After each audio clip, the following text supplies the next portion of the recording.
안녕하세요. 정신부석의 뜰에서 운영하고 있는 함께 대상관계를 공부해보는 시간입니다. 폐업엔 우리 공부하고 있는데 오늘은 분열성 성격을 가진 사람들이 초기 구관계에 고착이 되어서 그렇게 나오지요. 근데 이 사람들이 어떤 리비도적인 태도를 갖고 있는지 그거에 대해서 한번 살펴보도록 하겠습니다. 자, 첫 번째 분열성 성격을 가진 사람들은요. 부분 대상을 추구하는 경향성이 있습니다. 자, 무슨 얘기냐 하면 이 사람들은 어떤 사람을 전체를 가진 어떤 자체로서 어떤 존재적인 가치를 지닌 인격으로서 취급하지 않는다는 얘기입니다. 그러니까 예를 들어서 이런 성향을 가진 사람들은 보면 보통 아내하고 살 때 정서적인 접촉을 형성하는데 굉장히 어려움을 갖습니다. 인격적으로 접촉하고 정서적으로 접촉하는데 이런 분열성 성격을 가진 사람들은 굉장히 어려움을 갖거든요. 자, 이거는 왜 그러냐면 리비도적인 대상을 그 자체로서 어떤 가치를 지닌 존재로서 취급하지 못하고 그냥 어떠냐면 이 사람들은 부분 대상으로 취급한다고 그랬죠. 젖만 본다는 얘기입니다. 그 말은 뭐냐면 자신의 필요를 위한 수단으로 사람들을 관계하는 겁니다. 나에게 이익을 주고 나에게 좋은 것을 주는 거, 나에게 먹을 것을 주는, 그 젖을 주는 그것만 딱 바라보면서 관계를 맺는다는 겁니다. 그러니까 엄마가 젖만 주는 엄마인 거예요. 그 엄마, 젖을 주는 엄마 전체를 보지 못하고 그 다음에 그 엄마하고 인격적으로 정서적으로 사랑을 나누는 이거에 대해서 이 사람들이 완전히 신뢰를 못하고 거기에 대해서 충분히 경험이 되어져 있지 않기 때문에 젖만 봅니다. 먹는 것만 봅니다. 이해 타산만 바라봅니다. 그러니까 한 부분만 딱 바라보면서 관계를 맺으니까 정말 힘들지요, 이 사람들. 그러니까 사랑에 대한 확신이 없기 때문에 이 사람들은 거기에 이제 젖꼭지에 고착이 되어 있는 사람들이니까 요렇게 어떤 정서적인 교감도 없고 엄마하고 어떤 인격적인 교감도 없기 때문에 요거 부분 대상에 집중돼 있기 완전 고착돼 있기 때문에 이 사람들은 커서도 사람하고 관계를 맺을 때 이런 문제점을 노출한다는 겁니다. 그러니까 서로 정서적으로 관계를 맺는 게 아니고 인격적으로 관계를 맺는 게 아니고 이해관계 그 부분에 집착 딱 해서 인간관계 맺으니까 그 사람은 졸론지 몰라도 같이 관계 맺는 사람들 굉장히 불편하지요. 정서적으로 굉장히 좀 접촉하는데 힘든 사람들이고요. 자, 두 번째는 주기보다는 취하기가 우세한 리비도적인 태도를 가지고 있습니다. 자, 그러니까 젖 빨아먹는데, 젖 먹는 데만, 그래서 내가 취하는 데만 눈이 가 있는 사람이에요. 나의 것을 남한테 주는 거 여기는 잘 안 되는 사람이다. 자, 초기 구관계적인 태도가 취하는 거잖아요. 젖 먹는 거잖아요. 자, 초기 구관계에 고착된 사람은 정서적으로 주는 것에 상당히 어려움을 겪습니다. 자, 감정을 표현하는 것도 주기의 요소를 포함하고 있죠. 그래서 우리가 다른 사람 그 마음이 상한 사람 위로해주고 격려해주고 공감해주고 사랑도 주고 우정도 주고 이게 다 주는 거지 않습니까? 근데 이 사람들은 이 정서를 주는 것 자체도 남한테 주는 거기 때문에 잘 못한다는 얘기입니다. 그래서 이 사람들은 이게 어떠냐면 정신의 내용 이런 감정의 내용을 주는 걸 상실로 경험해요. 내 걸 빼앗긴다는 것으로 경험해요. 그러니까 안 주려고 하지요. 인색하지요. 그러니까 이 사람들은 이게 정서적 상실, 내가 소중한 걸 남한테 주는 게 상실로 경험이 되니까 감정을 안 주려고 억압하지요. 그래서 이 사람들을 보면 냉랭합니다. 정서적으로 거리감을 유지하는 그런 태도를 가지고 있습니다. 자, 세 번째는요. 리비도적 태도 안에 있는 함입적인 요소입니다. 함이 막 집어삼키고 내 안으로 막 집어넣는다는 얘기거든요. 먹어서 그냥 막 쑥쑥 쑤여 넣는다는 얘기거든요. 막 먹는 겁니다. 자, 정서적 좌절이 주어지면요. 사람들은 자연스럽게 초기 구강기적인 태도로 대행하게 됩니다. 우리 쉬운 예로 우리 성인들 우리나라 자체가 지금 어떻습니까? 한 3년 지금 코로나 때문에 굉장히 어렵지요. 힘들지요. 그러니까 사회 전체가 민족 전체가 지금 스트레스 상황이에요. 그러니까 어때요? 지금 방송 보면 먹방이 많이 나오죠. 정말 여기도 먹방 저기도 먹방 정말 탐스럽고 복스럽게 많이들 먹는데 저는 조금 사실 좀 불편해요. 그만큼 우리 국민들이 지금 정서가 구강기로 퇴행했다는 증거로 저는 보여지거든요. 그러니까 스트레스를 받으니까 초기 구강기 상태로 들어가서 먹어서 스트레스를 풀어내려고 하는 거거든요. 정신적인 긴장을 풀어내려고 하는 거거든요. 그러니까 스트레스 받으면 어른이나 아이나 초기 추관기 상태로 퇴행하니까 자꾸 먹으려고 하고 뭔가 취하려고 하거든요. 우리 성인들도 개인들 보면 스트레스 받으면 매운 떡볶이 막 먹어서 스트레스를 풀려고 하지 않습니까? 바로 이런 겁니다. 그러니까 정서적 좌절이 주어지면 아이나 어른이나 쉽게 구강기 태도로 퇴행을 하고 자꾸 먹고 취하려고 하거든요.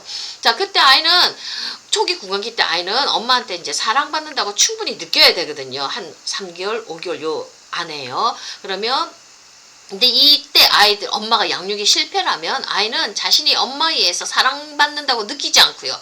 또한 자신의 사랑이 엄마한테 받아들여지지 않는다고 느껴요. 그러니까 자기 존재감이 박살나는 겁니다. 그러니까 젖을 준다는 것만이 아니라 3개월, 5개월 때는 엄마가 젖만 먹이는 건 아니죠. 눈을 보면서 자 눈과 눈을 마주 보면서 그 아이하고 정서적인 교감도 하고 막 이렇게 서로 부드럽게 쓰다듬으면서 사랑도 줘야 되는데 엄마들이 요때 우울증 걸렸을 때 어떻습니까? 영혼이 나가버리죠. 가출해버렸어요. 안드로메다 가버렸어요. 그러면 눈은 허공을 훅 뜨면서 젖만 물리고 있어요. 그럴 때 아이한테 가는 엄마의 사랑, 젖만 줬지 사랑은 주지 않았죠. 그러면 아이들이 굉장히 큰 트라우마를 입는 겁니다. 자, 그것뿐인가요? 아이들이 엄마 내 사랑 받아달라고 예쁜 짓 하잖아요. 막 빵긋빵긋 웃는데 엄마가 거기에다가 눈을 안 맞춰주고 핸드폰만 하고 있어요. 그러면 아이는 내 사랑이 지금 안 받아들여지잖아요. 내 존재가 거부당하는 걸로 느껴져요. 굉장히 위험한 거거든요. 그러면 엄마가 지금 사라지고 없잖아요. 아이가 존재감 자체가 지금 박살이 나는 거예요. 얼마나 무서워요. 그러면 이 아이들은 이 엄마를 먹어서 삼켜서 내 안으로 집어넣으려고 그래요. 그래서 저도 막 그냥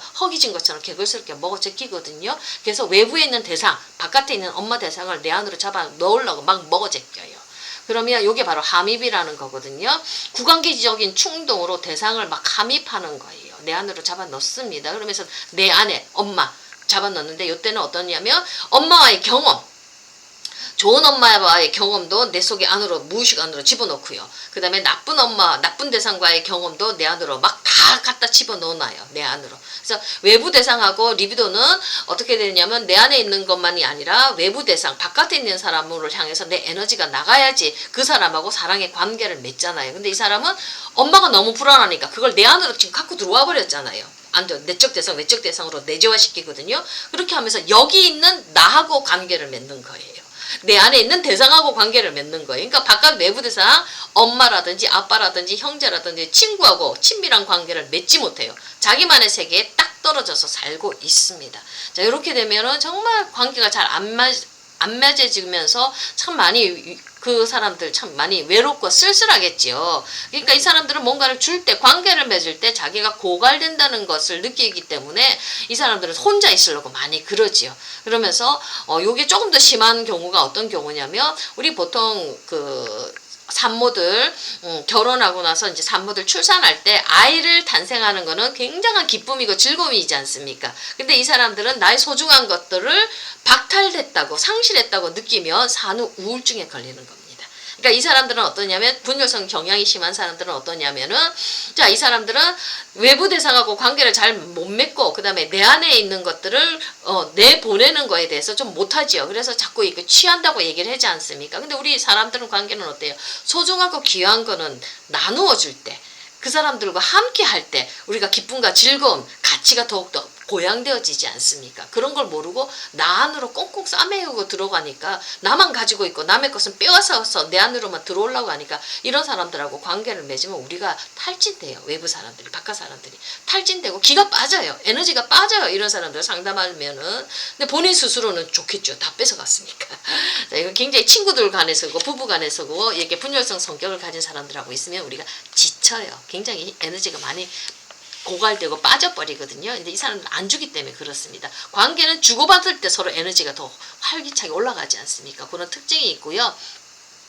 자, 그 다음에 이 사람들 네 번째는 대상을 텅 비게 만드는 리비도적인 태도를 가지고 있습니다. 계속 연결된 이론 개념이거든요. 자, 대상을 텅 비게 만드는 것은 초기 구강기적인 태도가 지닌 함입적인 요소가 작용하기 때문입니다. 막 그러면서 엄마 젖가슴에 있는 젖만 쭉쭉 빨아내면서 이 아이가 뭘 느끼냐면 아, 내가 엄마의 젖가슴을 파괴시켰다는 거. 이런 것들을 느껴요. 아이가 무의식적으로 환상 속에서 그렇게 느낍니다. 아, 내가 엄마 젖가슴 사라지게 하고 파괴했구나. 엄마 거를 텅 비게 했구나. 이러면서 아이가 불안해요. 엄마가 나를 공격할까 싶어서. 엄마가 완전히 사라질까 싶어서 아이는 불안해요. 그러면서 아이는 어떻게 하냐니까 내 사랑이 엄마를 파괴했다고, 내가 나쁜 사람이라고 이렇게 자기 자존감을 갖고 가는 겁니다. 큰일 나죠. 그러니까 그런 사람들은 자기의 리비도적인 대상을 자기가 파괴했다고 느끼기 때문에 자, 요렇게 자기 자신에 대해서 아주 나쁜 존재감, 자기 자신을 부정적으로 생각하는 존재감을 가지고 있거든요. 바로 요 심리적 자리가 분열적 자리인 거예요. 위험하죠. 요때 분열적 자리에 문제가 생기면 정신증, 성격 장애자들 요렇게 많이 생기지 않습니까? 가장 깊은 자리, 초기에 박탈이 일어나는, 초기에 문제가 생긴 사람들이거든요. 근데 여기서 조금 더 올라가면 자, 엄마를 사랑했는데 내 사랑이 받아들여지지 않았기 때문에 내 존재가 박탈된 게 분열적인 자리라면 후기 구강기로 들어가면 이제는 엄마를 공격합니다. 젖꼭지 막 깨물거든요. 나도 공격할 수 있어요. 그러면 이 아이가 엄마의 저 가슴을 텅 비게 한 거, 대상을 텅 비게 한 거는 내 사랑이 아니야. 나의 증오, 나의 미움이 엄마를 이렇게 내가 공격해서 엄마를 이렇게 내가 힘들게 텅 비게 만들었어. 이러면서 이 아이가 자기의 사랑은 지킵니다. 그럴 때 조금 심리적인 타격은 덜 하겠죠. 이런 자리가 바로 우울적 자리라고 얘기를 합니다. 사랑과 증오가 같이 가는데 아직 양가 감정이 통합되어져 있는 상태는 아니죠. 사랑은 살아남습니다. 자, 요게 바로 우울적 자리고, 여기서 이제 그 충분히 나쁜 대상하고 관계를 맺을 때 이 나쁜 대상을 충분히 애도하고 엄마하고 떨어지고 애도하고 이런 것들을 견디어 나갈 때 애도하는 힘이 생길 때 요때 이제 우리가 우울증을 극복해 나갈 수가 있겠지요. 요게 잘 안 될 때 이제 우울증 환자들이 많이 생기기 시작합니다. 자, 이때는 나의 사랑은 살아남으니까 이 정도 정신성이면 어느 정도 이제 좀 살아나갈 수가 있습니다. 자, 근데 오늘까지 여기까지가 한 게 바로 이제 리비도적인 분열성을 가진 사람들의 리비도적인 태도에 대해서 얘기했는데 초기 구강기가 고착이 된 사람들이기 때문에 이 사람들은 부분 대상을 추구하는 경향 하나에만 꽂히죠. 내 이해관계에만 꽂히는 그런 부분 대상을 추구하는 경향성이 있고요. 두 번째는 주기보다는 취하는데 리비도가 우세하고요. 그 다음에 그 리비도적 태도 안에는 함입적인 요소, 막 먹어서 내 안으로 갖고 들어옵니다. 내면의 세계만 이 사람들은 중요하지 외부 대상하고 관계를 맺는데 어떤 주고받는 그런 관계를 맺는데 리비도가 글로 가지를 않습니다. 자기만의 세상에 고립되어서 살고 있습니다. 이제 이런 사람들 그런 특징이 있고요. 그 다음에 이 사람들은 대상을 텅 비게 만드는 리비도적인 태도를 가지고 있습니다. 그래서 우리 관계 맺는 사람들도 이 사람들과 관계 맺으면 텅 비어 있다는 느낌을 많이 갖습니다. 자, 오늘은 여기까지 하고 다음 주부터는 좀 더 하나씩 조금 더 분열성 성격이 어떤 거에 있는지 한번 살펴보도록 하겠습니다. 감사합니다.